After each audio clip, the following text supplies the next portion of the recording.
Rapaz do céu,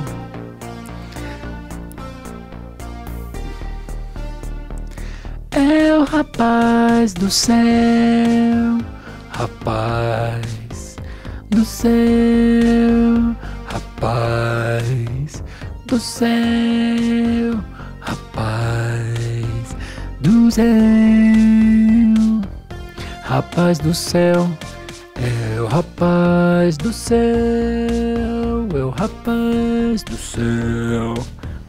Toma água, Brasil.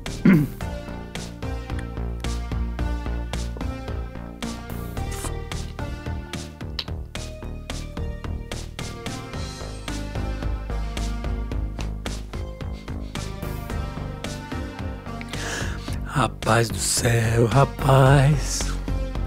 Bom, vamos começar, né? Porque eu imagino as pessoas que ouvem o podcast e aí eles ficam assim, tá? Quando esse filho de uma égua vai parar de cantar? E eu vou parar, parei já.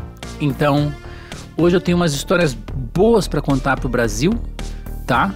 Tenho umas histórias ótimas pra contar para o Brasil. Histórias essas que são de sumo interesse à comunidade emo. Mas assim, eu estou estudando a hipótese de um dia fazer um registro documental do que foi o emo no Brasil, tá ligado? Existe essa hipótese, eu tô tentando meio que fazer isso, sim. Não como uma coisa super séria, mas é que eu tenho acesso às pessoas que estavam lá no começo, né, cara?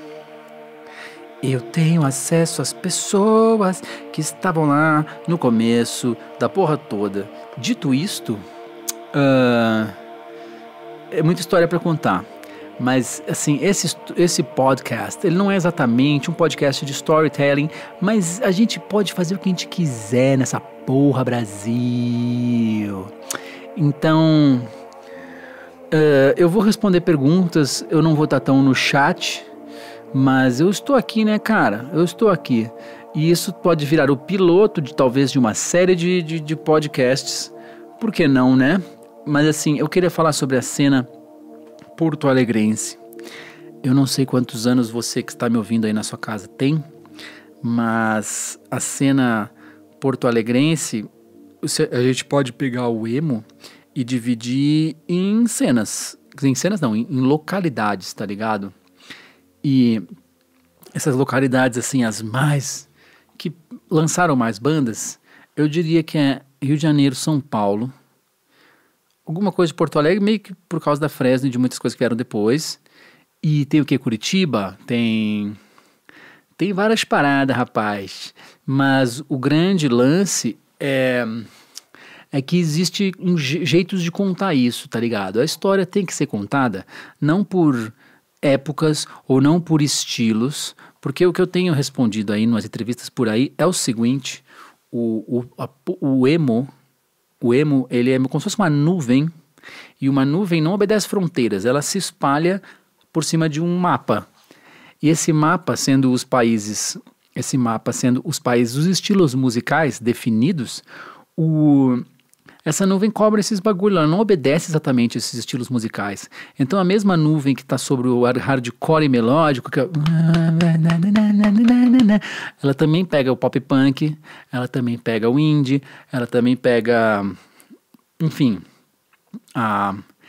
essa nuvem cobre vários estilos musicais. Mas eu quero falar uma história, porque eu estava falando com o meu amigão, o Johnny Beck, que ele fez o Johnny Beck Script no Mirk, e ele veio com uns papo muito bom, cara. O primeiro papo que eu tive é com o Johnny Beck, né? É um cara que é lá de Porto Alegre, ele é da cena emo monstruosamente antiga, assim, e ele estava sempre por ali, né? Apesar dele ser um cara meio do Green Day, meio do Nirvana, ele estava sempre por ali. E ele era um cara que estava nesses momentos muito chave da Fresno, principalmente os momentos lá antigões, assim. E teve um dia que foi o dia 6/6/2001, que foi o nosso primeiro show no Garagem Hermética. O que é o Garagem Hermética? O aluno pergunta. O Garagem Hermética era uma casa underground, mas assim, hoje em dia, poucas casas existem no underground, porque várias vezes os shows underground acontecem em casas não necessariamente underground. Acontece em casa de samba, acontece em balada normal, balada alternativa. Mas a casa underground, elas são raras. Assim, as cidades têm meio que uma, duas. Tipo assim, ó, uma casa underground lá em Campinas, não, Sorocaba, tem o Asteroide, isso é uma casa underground. O Hangar 110, uma casa underground. Então, essa parada é muito louca, rapaz. E então, o lance do emo, ele aconteceu em Porto Alegre. Essa história que eu estava. A gente marcou um show no Garagem Hermética, 6/6/2001. E eu me lembro que eu cheguei na saída do colégio. A gente não estudava mais no colégio, mas a gente fazia aula de música no colégio. E aí eu cheguei na saída do colégio e falei pros Fresnes, pros nossos amigos Fresnes, e falei, galera, eu marquei um show no Garagem Hermética porque sim, vai ser tipo numa quarta-feira, tá ligado? Tipo assim, numa quarta-feira do inverno em Porto Alegre, e vai ser massa, e vai ser nós, e vai ser a minha outra banda que eu acabei de montar, que se chama Semi-Insano. Semi-Insano é uma banda que veio até um pouco antes do que a Fresno em Porto Alegre, também era uma galera do Mirk, e era uma banda que, assim, a Semi-Insano tinha o lance que era raro no underground, que era tocar pra caralho, e os caras do Semi-Insano tocaram pra caralho. E parece que é Sêmen Insano, porque se eu não me engano antigamente era Sêmen Insano, que é o típico nome de banda de colégio, né? E, enfim, e o Sêmen Insano os caras tocavam muito, eles tinham batera de 15 anos, tocava Pennywise igual, rapaz, era igual, porque o HC tem isso, né? Ninguém precisa tocar nada, mas o batera tem que ser bom e pronto, final, não tem saída pro batera.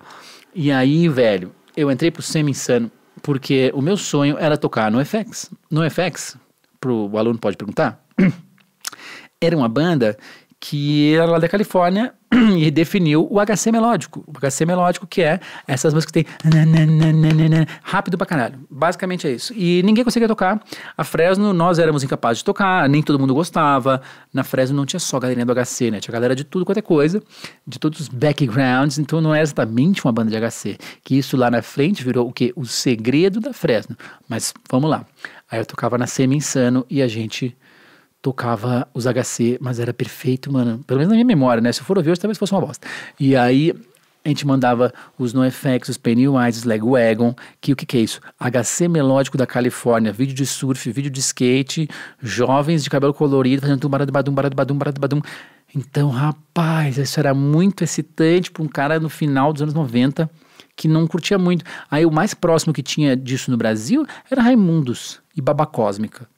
No mainstream, né? Porque no não stream já existia CPM 22, já existia Dead Fish, já existia as bandas punk também, porque ainda tinha o punk. Ainda tinha o punk, rapaz. Então, assim, a cena tinha muito do quê? O punk rock, que no Sul era uma parada gigantesca, a ponto de, no Sul, ter uma banda chamada Tequila Baby, que é provavelmente a banda punk que mais foi longe no mainstream, tá ligado? Em algum momento, Tequila Baby foi a maior banda do Rio Grande do Sul, e era uma banda punk 77, ramoneira, e era muito bombado em Porto Alegre, no Rio Grande do Sul. E aqui em São Paulo também, entre os punks, mas lá em Porto Alegre era rádio, todos os dias, assim, eu sei que isso não traz você de volta para mim. Velhas fotos, meu Deus do céu. Eles, assim, se fizessem um livro sobre o punk mundial, o Tequila Baby foi a banda que mais bombou, cara. Tanto que os caras já tocaram com o Mark Ramone várias vezes. Muito bombado. Então, assim, o Rio Grande do Sul tem um bagulho de punk muito foda, principalmente na zona periférica ali. Muita banda punk, muito show de punk, muito punk, tá ligado? Uma doideira, né? E essa cena depois foi vindo com a galera mais jovem, a galera mais de colégio, mais de família, mais boyzinho, né? Que começaram a conhecer o HC. O HC... O aluno pergunta, é uma vertente do punk no fim das contas. Se tu for traçar lá atrás, ele meio que vem do punk. Então, só que foi a galera que foi meio que tocando para um caralho, misturando com metal e querendo tocar mais rápido. E aí o HC se dividiu nos Estados Unidos entre East Coast e West Coast, que nem o rap, tá ligado? O que aconteceu? O HC da Califórnia, ele é o vídeo de surf da galera, influenciou tudo. Inclusive influenciou o emo lá na frente. Eu tocava no Semi-Insano, que era uma banda que era capaz de tocar isso, eu tava muito emocionado, porque os caras eram muito bons. E a Fresno já existia desde o colégio. nós marcamos o show no Garagem Hermética. E eu falei, tá, mas como é que eu faço as pessoas irem nesse show? E então, a maior banda da época, na galerinha de colégio, dentro do punk rock, era uma banda chamada Real Big Shit. É tipo Real Big Fish, né? A banda de ska. E o Real Big Shit era uma banda de punk, pop punk, de colégio, que era boa de... Os caras eles levavam gente pro Garagem Hermética, mano. Levava muita gente, cara. Panela, Kurtz, Sander, o Chinho. É muito louco, porque o Chinho é o dono da editora que lança os meus livros, cara. O Chinho era guitarrista da Real Big Shit, mano, que era a banda que tacava o terror em Porto Alegre. Se tu fazia no Garagem Hermética um show que era Real Big Shit e Júlio Igrejas, destruía Porto Alegre, meu rapaz. Então, assim, o bagulho era extremo. Eu só vou mandar um recado aqui pro Johnny Beck. Peraí, tô falando de ti aqui. twitch.tv/Fresno Rock. Eu tinha Júlio Igrejas. Essas bandas eram enormes, cara. Eram muito bombadas na cena. E quando a gente conheceu o punk rock, a gente conheceu através disso, cara. Então, e aí eu liguei pro cara da Real Big Shit e falei, meu, vamos fazer um show. E os caras, não, porque a gente tá muito bombado, não sei o quê. Não, é que eles meio que tinham um show perto e acabaram não entrando. E aí, nesse meio tempo, eu conheci no Mirk o cara, que era o Oscar, que era um cara meio de Canoas, que ele tinha a banda Punk in Garage, que ficou famosa no Mirk, porque eles fizeram a música, o punk rock do Alien, que era uma música absurda, que o único verso que eu me lembro é o Alien só tinha 3 dedos, a sua música tinha 3 acordes, porque o punk é assim, e eu não gosto de quem discorde. Enfim, Punk in Garage. E sei lá porquê, o cara do Punk in Garage levou uma outra banda pra esse show, que era a banda Neoplasia, que era aquela banda de punk velho, que os caras vieram com um busão, rapaz, um busão podre, com os amigos. E aí essas bandas foram as perfeitas aberturas para o show da Fresno. E aí, veja só, chegou o dia, né? Estávamos lá no Garagem Hermética, 55 pagantes, cara. Já teve show que a gente fez depois aí, famoso, que se pá não tinha 55 pagantes, mas deu 55 pagantes. Todos os nossos amigos, meu irmão. O Garagem Hermética era um lugar que as pessoas iam muito para tomar uma ceva e ver o que estava rolando lá. E também, o pessoal tá falando dos mods, isso aí era uma outra galera, eles ficavam do outro lado da rua, né? Todo mundo se reunia antes do show do Garagem Hermética. É importante explicar o Bambus, que é aquele bar vagabundo que fica do lado da baladinha. Então o Bambus era um bar de esquina, que seria um bar normal, onde o cara vai tomar um cafezinho, uma cervejinha, mas o Bambus era um pico punk desde os anos 80, sei lá, 90. Então assim, o Bambus ficava com 500 pessoas e 50 pessoas entravam no Garagem Hermética, porque o resto meio que só ficava lá no Bambus, cara. Prosseguindo. O show lá, 55 pessoas, numa quarta-feira fria, tá maravilhoso, rapaz. Quem nunca tomou um socão no Bambus não viveu o punk rock. E tipo, um socão por nenhum motivo, né? E, enfim, rolou esse show. Aí tocou Neoplasia, punkão, não me lembro direito, mas lembro que eram uns caras meio velhos, assim, eu nem conhecia os caras. Aí rolou o Punk in Garage, tocou lá o punk rock do Alien, e todo mundo ficou tipo, uau. E aí depois entramos no palco com o Semi-Insano. Na Semi-Insano, até então, eu era o vocalista, porque eles tinham um vocalista antes que tinha saído, que era um cara que ele era o Kurt Cobain do punk rock, assim. Inclusive ele cantava Kurt Cobain igual, o Lucas, ele era fudidíssimo. E aí eu entrei no lugar desse cara, porque o meu sonho era tocar os NoFX. E aí a Semi-Insano tinha umas músicas próprias, cara. E eu já tinha um problema muito sério com as letras das músicas próprias. Eram umas letras que diziam umas coisas que eu ficava meio... umas coisas meio estranhas, assim, que eu não gostava de falar nas letras. E eu, Lucão, né, já fui lá e fiz o quê? Mudei as letras dos caras. Cheguei na banda assim, né? Mudei as letras dos caras, rapaz. O que aconteceu? A gente fez esse show e eu me lembro de um momento muito foda, que se fizesse um filme ia ser muito bom. A gente vai lá tocar, tocando lá no FX, não sei o quê. E aí a gente foi tocar uma música lá própria do Semi-Insano, que eu não tinha feito, mas eu entrei na banda, os caras já tocavam.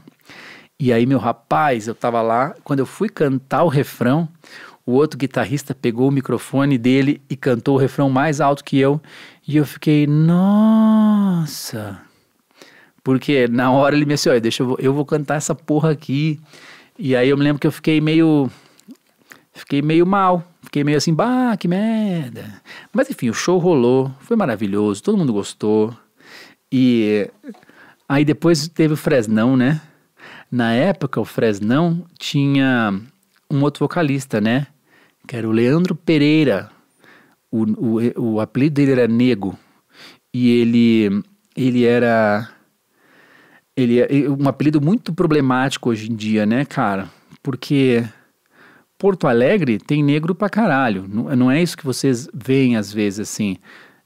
Tem uma comunidade negra enorme em Porto Alegre, mas é muito por bairros. E no bairro onde a gente morava, no bairro onde a gente estudava, tinha muito alemão de verdade, não é loiros, era pessoas de famílias alemãs. E o colégio que eu estudava, que era o Pastor Doms, era um colégio completamente alemão. E, enfim, não tem nada a ver com o fato de ser alemão, não tem nada a ver mesmo, mas anos 90, a molecada era racista para um caralho. E o colégio tinha muito poucos negros, e o Nego era o cara mais negro do colégio, vamos lá, com a pele mais escura do colégio, ele não era exatamente um negro. Tipo assim, eu me lembro de eu sofria racismo, rolava esses papos assim, não exatamente no Domes, mas eu acho que em outros colégios que eu estudei, Porto Alegre é foda, né, rapaz? Eu me lembro nos outros colégios que eu estudei, rolava assim, não sei o que, o cara é negro. Tipo assim, pra mim e pra outras pessoas, era um bagulho bizarro. Porto Alegre, meu amigo, mas é o Brasil, né? O Brasil tem esse racismo encruado aí, que hoje ele só tá um pouquinho mais disfarçado, né? Mas, enfim... o Nego, que era o vocalista da Fresno, então, ele ainda cantava, a gente já tinha nossas músicas próprias e tudo mais, e ele, o Imaginerator falou, gaúcho, tudo racista. Não é exatamente isso, cara, mas o racismo é forte, sim, só que, ao mesmo tempo, talvez por causa disso, no Rio Grande do Sul também é onde surgiram vários movimentos fortes de esquerda e de gente que está querendo justamente lutar contra isso. Tarcísio Cunha pergunta se eu me enxergo como negro. Não tenho na minha ascendência, pelo menos próximo a mim, não. Mas lá em Porto Alegre, quando eu era criança, os caras faziam realmente, assim, por aproximação, rolava o racismo por aproximação, né? O cara não podia ser mais ou menos queimado, já rolava um racismo pra cima do cara. É muito louco. Mas enfim, isso é outra época e o mundo daqui a uns 1000 anos vai evoluir e Rio Grande do Sul daqui a uns 1600 anos. Vamos lá, rapaz. Prosseguindo. A gente fez esse show da Fresno e eu me lembro que aí depois desse show da Fresno, eu fui lá pros caras do Semi-Insano e falei, então, gente, esse é meu último show no Semi-Insano, porque das duas bandas que eu toco, eu acho que eu vou ficar na Fresno, tá ligado? Eu acho que é mais negócio pra mim. Obrigado aí pela oportunidade, foi muito legal tocar no FX com vocês. Vocês são fodas, vocês são incríveis, vocês são lindos, mas valeu. E aí eu fiquei com a Fresno nesse dia, 6/6/2001. Até então, a Fresno era nada, porque assim, ainda não existia aquele sucessinho do Mirk, tá ligado? Ainda não existia nada, cara. A gente tinha alguma popularidade, talvez no colégio, por ser a banda que toca músicas próprias no colégio, no máximo, e por tabela nos outros colégios. O nosso grande lance era talvez tocar nos festivais de bandas dos outros colégios, e em 2001 a gente já teria entrado na faculdade, eu passei no vestibular logo depois de ter saído do colégio. Então, rapaz, o que aconteceu, né? A gente teve uma greve dos professores da URGS, que é a universidade que eu passei. Valeu, Tayane, pelos subs, lindona. Teve uma greve dos professores. Então, quando começou, era para começar a minha faculdade, teve uma greve, rapaz. A gente ficou um ano de vagabundo. E esse ano foi um ano muito foda, porque como a gente não tinha aula, mas tinha passado numa federal, o que a gente ficou fazendo? Música, rapaz. Música para um caralho, rapaz. Eu fiz publicidade, né? Comunicação social. Jamais terminei. E então Foi incrível, cara. E aí, nesse ano, a gente ficou ensaiando, fazendo música, fazendo merda, fazendo festa de jovem, né? Então, assim, foi muito demais. E eu não terminei a história. Eu falei nesse momento pros caras da Semi e Insano, rapaz, eu vou ficar na Fresno, tá ligado? Porque eu fiquei realmente sentido com a atropelada que o cara me deu. Eu fiquei tipo assim, putz, mano, que isso, rapaz? Tudo bem, tudo resolvido. Mas eu lembro de me fiquei mal com a tesourada. E aí, ficamos com a Fresno. E aí chegou um cara, pensa que esse foi o nosso primeiro show no underground. A Fresno já existia há um tempinho, 1 ano e pouco. A gente já tinha aquelas músicas, Se Algum Dia Não Acordar, Se Ao Menos Você Voltasse, Mundo Injusto, essas coisas. Aquelas primeiras da demo mesmo, tudo meio que já existia. E tocamos nesse show, a gente meio que nem tocava cover. Então, assim, chegou um cara, rapaz, que era o Canela. A gente não conhecia ninguém do underground ainda, né? Aí chegou um cara chamado Canela, que é um maluco que traz todas as bandas pro Rio Grande do Sul lá, essas bandas podreiras, né? Punk rock. E aí o Canela, meu, ele... Deixa eu só mandar uma mensagem aqui. Aquela história, por favor. E aí o Canela chegou e falou assim, meu amigo, essa banda de vocês aí, eu vi aí, eu não conhecia vocês, cara. Essa banda aí de vocês, isso aí é emo, rapaz. Imagina, meu amigo. Aí eu ouvi isso aí e falei, como assim, cara? Como assim, meu rapaz? Que mané emo é esse? Eu não sabia do que eles estavam falando, porque até então a gente tinha a ilusão de que a gente tocava hardcore. Tu ia olhar lá quando eu escrevia a Fresno nos festivalzinhos, a gente escrevia assim, hardcore melódico, punk, pop punk, a gente escrevia essas coisas, tá ligado? E ele falou esse bagulho do emo, e eu fiquei assim, tá, eu vou ver o que é isso, rapaz.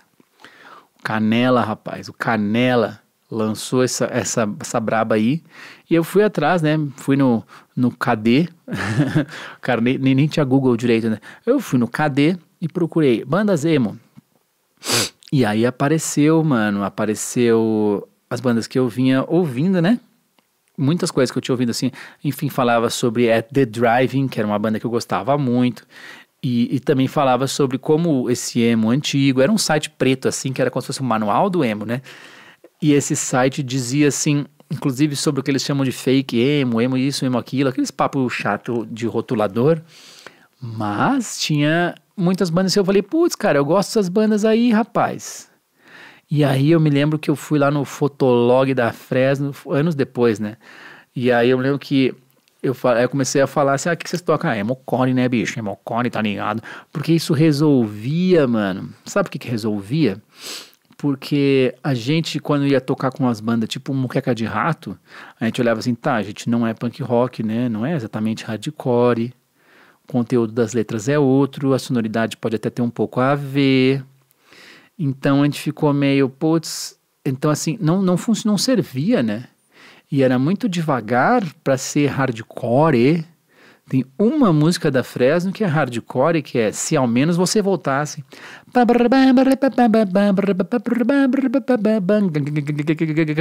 É o único hardcore da Fresno. Talvez Carpe Diem seja mais ou menos hardcore, talvez. O resto descamba para o pop punk.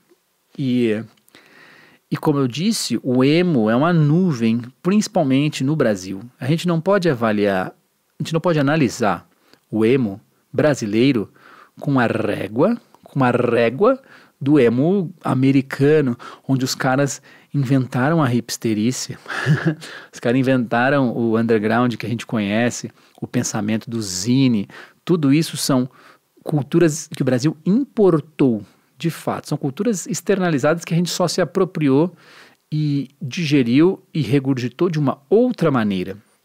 Então, assim, o emo do Brasil ele tem que ser analisado de outra maneira, porque em nenhum outro lugar do mundo o emo foi grande como foi no Brasil. Se tu for pegar, qual foi a maior banda emo de todos os tempos, assim, em termos mercadológicos? Foi o My Chemical Romance? Foi o Fall Out Boy, sei lá, que já é a quinta onda do emo? Essas bandas, eu imagino que elas jamais tiveram alguma música no top 40 da Billboard Universal, tá ligado? Eu posso até olhar aqui, tá ligado? Porque eu acho difícil, porque lá o rock tem o segmento, tá ligado? Está aqui, ó, Billboard. Olha só, Helena, que é a música mais bombada que Helena, rapaz. Helena, do My Chemical Romance, o pico... Tá, mas isso é no chart Hot 100. Então, falei besteira, né, pra variar. Mas então, o pico de Helena foi 9º lugar, isso é muito, muito, muito, muito, 9º lugar no Hot 100, tá ligado? Isso é muito. Mas o que eu quero dizer é que, assim, em nenhum outro lugar, mesmo assim, continua a minha teoria de que em nenhum lugar o emo foi tão grande, cara. Porque no Brasil, as bandas que estouravam, tipo assim, Razões e Emoções, valeu pelo Submarino Madeira, um beijo no seu coração, e também a Gé Cosmos, vocês são muito galos. E também o Cookies, obrigado, gente. Uma música tipo Razões e Emoções foi primeiro lugar. Sabe o que é primeiro lugar? Assim, a música mais ouvida do Brasil inteiro. Esta é a verdade.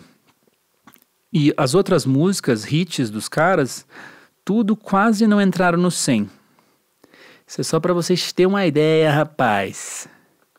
Então, com o que eu quero dizer com isso? Que aqui no Brasil o bagulho foi muito mainstream, foi muito mais mainstream do que foi no Zewa, em Londres, seja lá onde for, porque aqui, pro bagulho bombar, ele tem que tomar conta de tudo. Não existe, eu bombei na Void. Não existe isso aqui no Brasil. O cara tem que bombar na porra toda, sacou? Continuando esta história, rapaz, óbvio que eu perdi o fio da meada.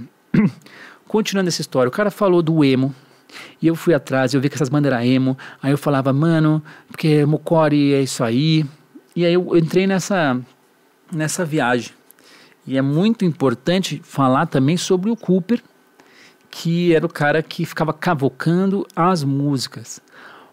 E que era ele que meio que mostrava todas as músicas pra mim. Eu falava assim, nossa senhora, porque o Cooper era um nerdão, né, rapaz?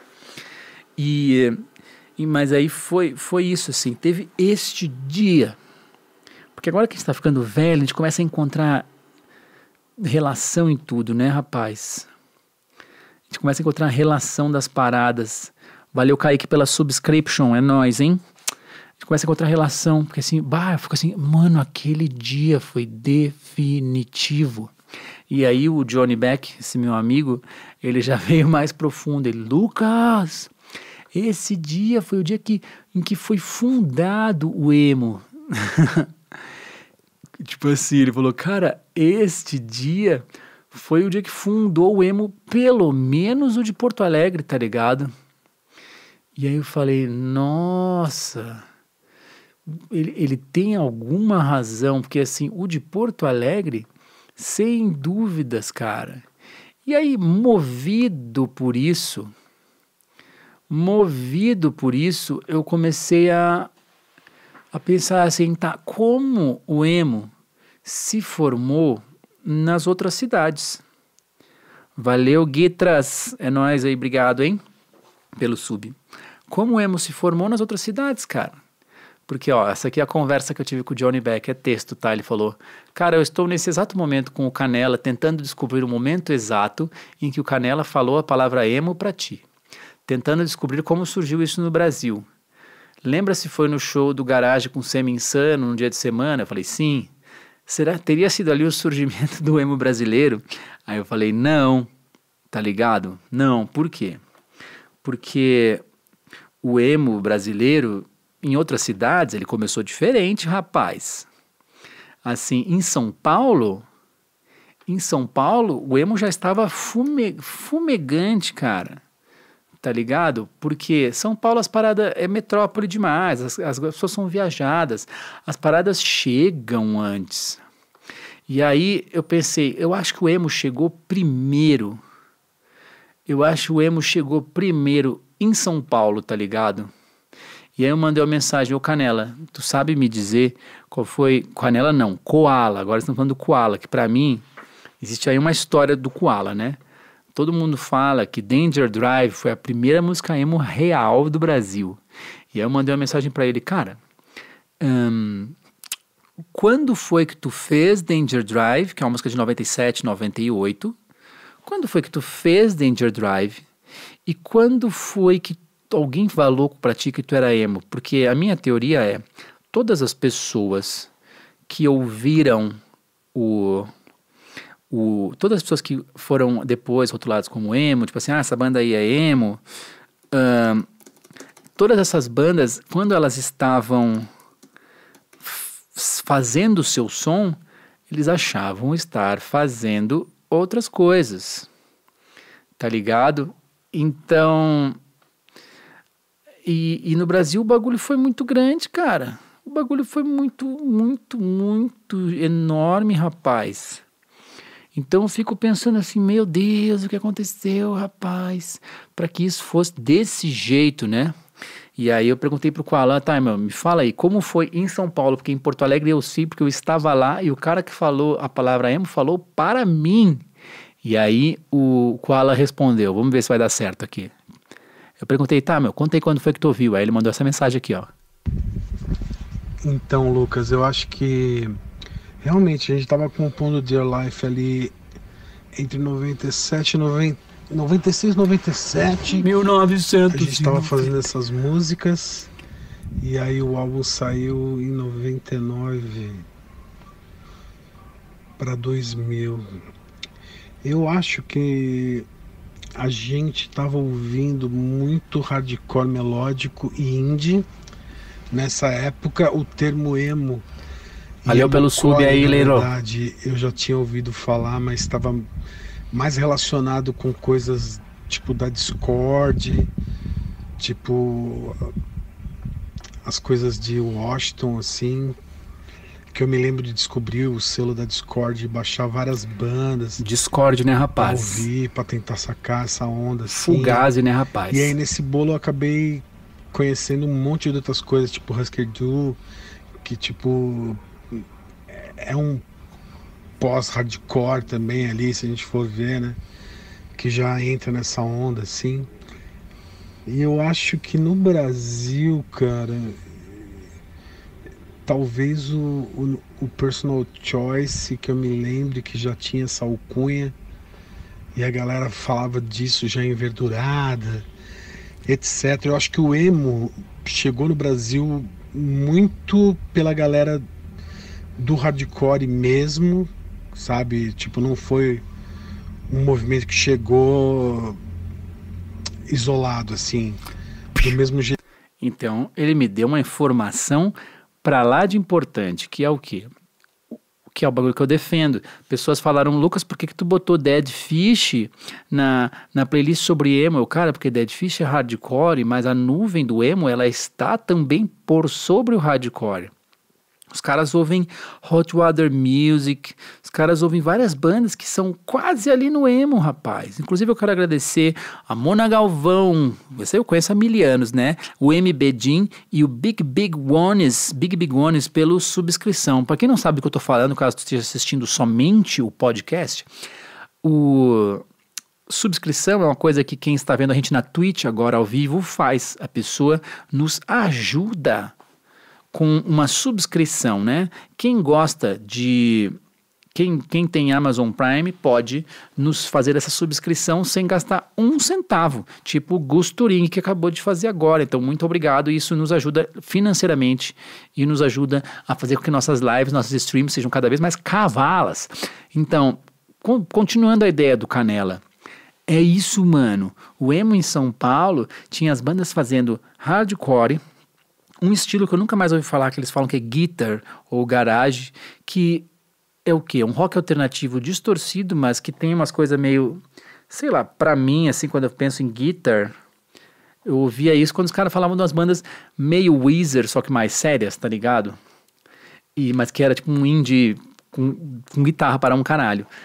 E essas pessoas estavam fazendo esse som, até que alguém foi lá e veio com um papo de emo. Muitas pessoas falam que uma das pedras fundamentais do emo é o Personal Choice, que é a banda que o Nenê Altro teve antes do Dance of Days. O Nenê Altro é um outro cara que vou pedir um áudio para ele, porque essa investigação, ela está apenas começando, rapaz. Porque agora eu fico assim, tá, o Koala, que é o pai dos emo de São Paulo. Porque essa história que eu contei do show da Fresno no Garagem Hermética, essa é uma história de 2001, tá ligado?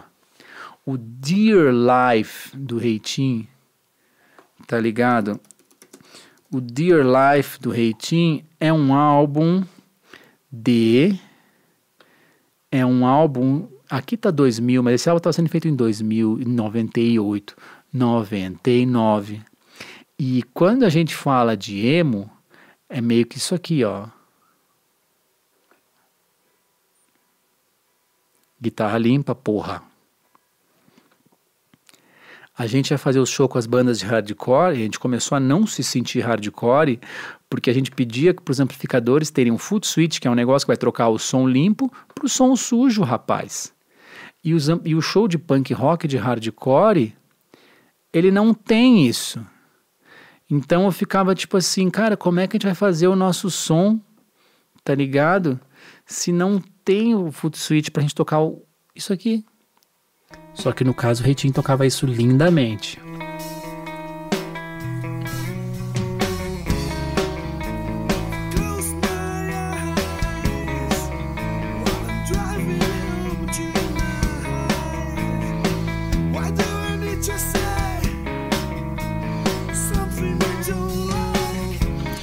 Entendeu, mano? É isso que a gente queria fazer lá em Porto Alegre. Quando tu ouve Stonehenge da Fresno, que é uma música que quando eu fiz, eu nem exatamente estava... acho que eu nem manjava muito de Reitinho ainda, mas a gente estava bebendo do mesmo lugar. Até no mesmo tom essa porra, né? Só que isso aqui é a versão do Ciano, que já é meio superprodução, né? E já tinha violão, né? Não sei de onde é que eu tirei o lance de botar violão. Porque já é o Fresnão querendo ser outra coisa. Mas isso é emo demais. O finalzinho aqui, ó.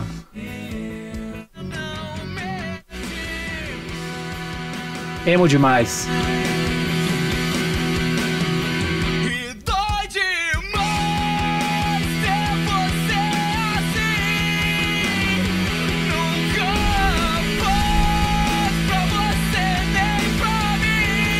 Mi maior, dá com pau.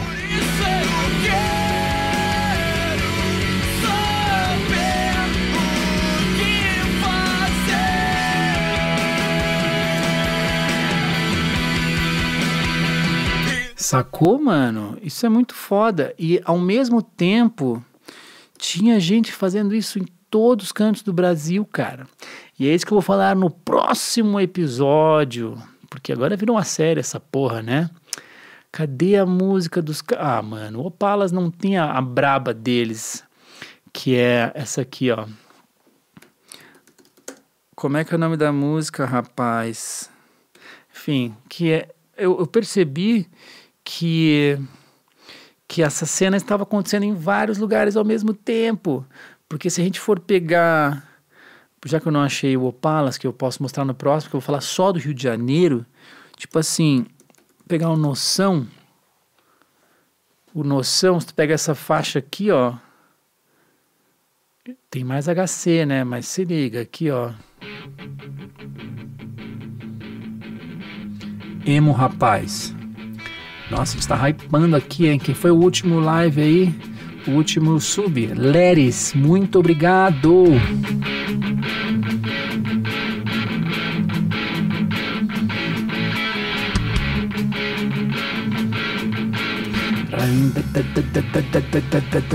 Emocore. Rapaz. Stefan Diego, Luan Soares, muito obrigado pelo sub. Enfim, o emo estava acontecendo em tudo quanto é canto, estava acontecendo no interior, estava acontecendo lá fora, ele estava acontecendo. eu estava no momento em que eu acredito o bagulho estava se formando em Porto Alegre. Talvez alguém pode vir com uma história anterior, tá ligado? E eu vou falar, tá bom, tudo bem, porque, né, eu tô falando quando eu estava. Porque óbvio que o indie rock porto-alegrense já existia há mais tempo, mas pelo que eu me lembro, os independentes de Porto Alegre estavam muito na pegada indie Weezer, indie Britpop, indie indo para esses outros lados, rapaz. Então, o que eu vou te dizer, né, Brasil? O que eu vou te dizer, Brasil? É isso, né? Eu acho que o nosso podcast, a gravação do podcast, ela termina por aqui agora. E tendo em vista que ela termina por aqui agora eu vou abrir o espaço para as perguntas da plateia. E vamos ver o que vocês têm de pergunta boa aí pra gente, tá bom? Mas enfim, o bagulho pode ser contado por cidades. Essa é a história em Porto Alegre. A história em São Paulo, que foi da onde saiu depois, né? Muito depois, NX0. Yuri Nishida, né? Que é um personagem Taily, um personagem muito chave dessa história. Dance of Days, tudo que veio antes é algo que a gente tem que pesquisar, rapaz. Vamos às novas perguntas das pessoas. Se eu já mostrei a música nova, não. Sabe por quê? Porque eu nem sei qual que eu vou mostrar, bicho. Então, assim, eu tô com dúvida de qual música mostrar pra vocês. E as pessoas estão avacalhando aqui na Twitch e eu não tenho perguntas para responder. Dá pra dizer que o emo está mais baseado no aspecto lírico do que no aspecto métrico e sonoro? Pergunta o Lucas Bechelli. Eu acho que é mais do que isso, porque no aspecto lírico muitas coisas podem ser emo, tipo assim, qualquer música romântica, não é romântica, né, mas qualquer música que tenha alguma dorzinha no coração, que fale de alguma coisa interna, profunda, poderia ser emo, mas aí entra tudo. Então, não é pelo lance lírico e também não é pelo lance exatamente sonoro. Eu acho, minha teoria, que é muito mais da onde a gente tira a inspiração para fazer as coisas do que de fato as coisas que a gente faz. Porque eu defendo que Dashboard Confessional é um cara emo para um caralho, mas o som dele era um cara singer-songwriter tocando música acústica. Então, o que eu posso te dizer, né? E ao mesmo tempo em que uma banda tipo My Chemical Romance era emo, inegavelmente, mas o Jimmy Eat World, que era uma banda de pop, quase pop rock, também era. Várias pessoas defendem que o Pinkerton, o segundo disco do Weezer, era um disco emo. Então, assim, é muito transversal, né? Uma das bandas que as pessoas defendem por ser pedra fundamental do emo nos Estados Unidos, segunda temporada, assim, é o Sunny Day Real Estate, que quando os caras me mostraram, eu achava que o Sunny Day Real Estate era uma banda grunge. Por quê? Porque eu ouvia como grunge, era guitarra para caralho, uma pessoa sofrendo, produção ali em 1992, 94, então assim, mas era emo.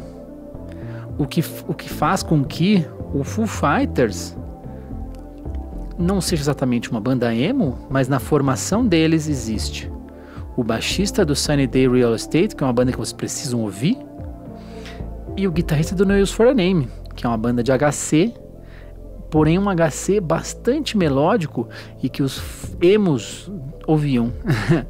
Mas era total HC, né? Não era exatamente um emo. Porque eu acho que quando o hardcore faz a curva pro emo, é no Ataris. Manja essa banda, Ataris?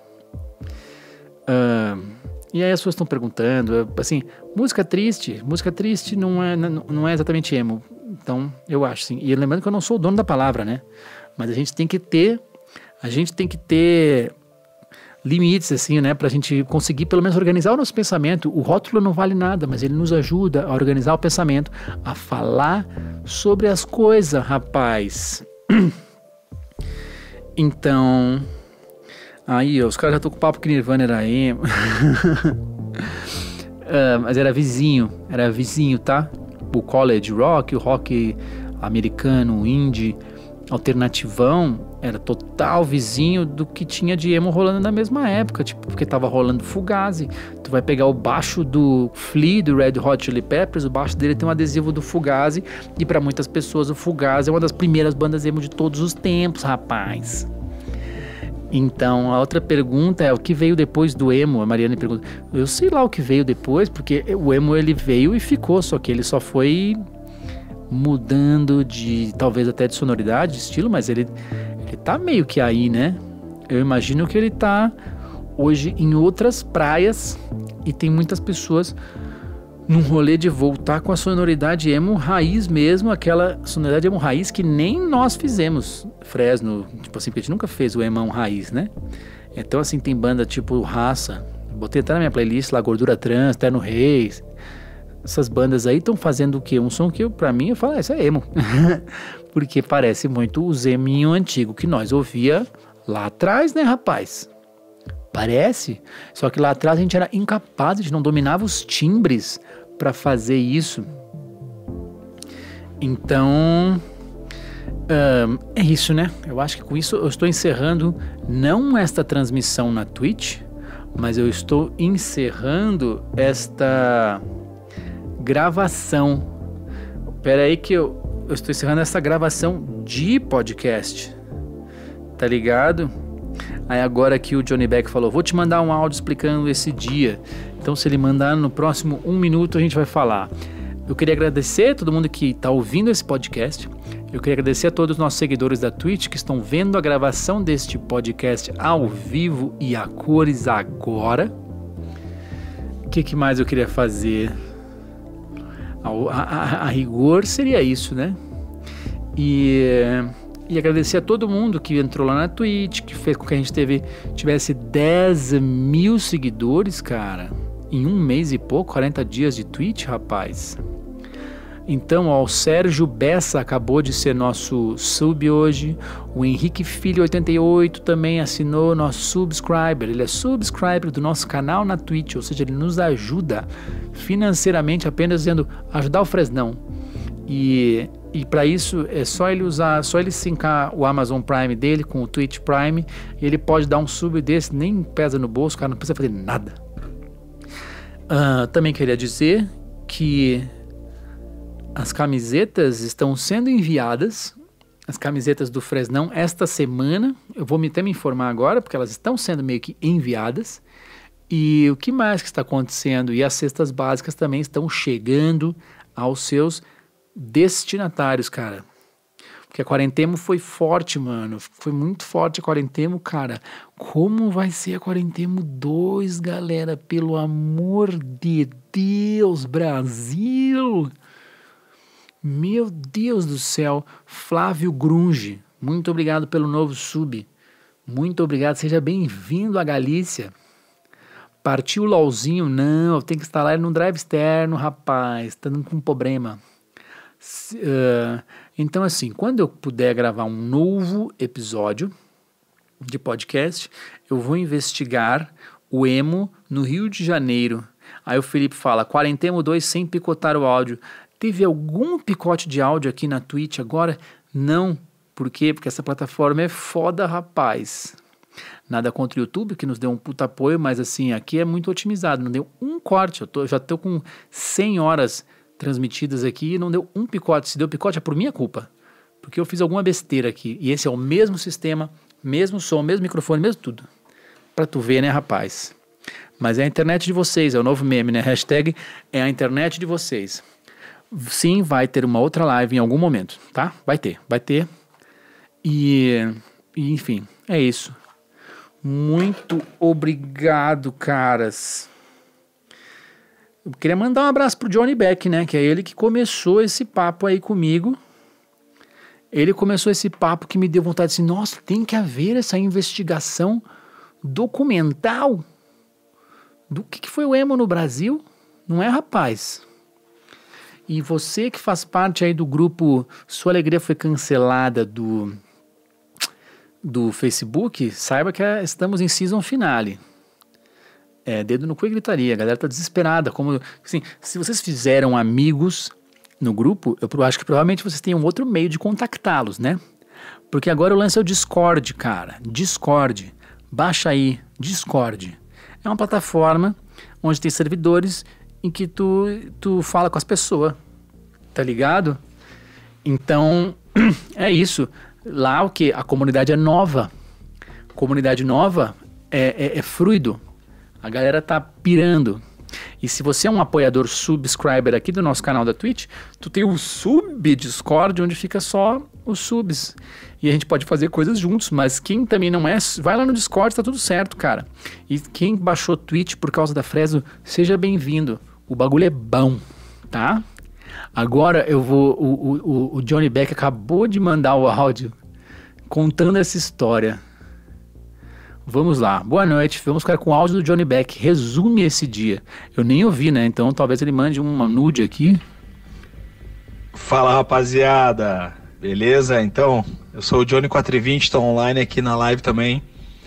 Mandei esse áudio pro Lucas aí, que pra mim é o eterno Paraíba da Fresno. E este é... E, porra, na real, tenho aí uma teoria da pedra fundamental de como surgiu o emo no Brasil, pelo menos a palavra emo, assim, né, com a intenção de rotular um som musical. A minha teoria é de que surgiu em 2001, em junho, aqui em Porto Alegre, um ser chamado Juliano Canella, pesquisador musical, andarilho, vendedor de demos, maluco. Enfim, um cara sensacional aqui de Porto Alegre, viu pela primeira vez a Fresno no palco. Deveriam ser um dos primeiros shows da Fresno com o nome Fresno. Antes disso ainda era Democratas. E o Lucas, esse carinha aí da live, ele tocava numa outra banda que se chamava Semi-Insano. Era tipo, falando em músicos, a melhor banda de Porto Alegre. E aí nesse dia que ele fez show com as duas bandas no Garagem Hermética, shows da Semi-Insano e da Fresno e mais várias outras bandas muito loucas. Esse dia o Juliano Canella olha pro Lucas e fala: cara, essa tua banda aí é meio emo na real. E ele, enfim, tinha uma bagagem musical pra chegar aí nessa conclusão de que a Fresno era emo. Fala pro Lucas, na época o Paraíba, e é assim que começa o emo. Pelo menos, enfim, o termo emo, assim, de chamar, tipo, essa banda é meio emo. É isso. Eu acho que é aí que começa o emo no Brasil. 6 de junho de 2001. Aí, rapaz, esta foi a mensagem de Johnny 420. Quem mora em Porto Alegre vai em festa, conhece ele, porque hoje ele é o DJ mais estourado de Porto Alegre. O cara é um monstro. Então é isso, gente. Muito obrigado. Fiquem com qualquer deidade em que vocês acreditem ou não, mas fiquem bem, tá bom? Muito obrigado a todo mundo aí. Finalmente temos um episódio novo. Para quem tá vendo na Twitch, eu vou lançar isso aqui amanhã, porque eu tenho que dar uma mixada, né? Porque eu tenho que editar esses áudios. Mas ó, top de linha. Uma história oral do emo brasileiro, rapaz, por capitais. É ou não é? Beijo, Brasil. E é nóis.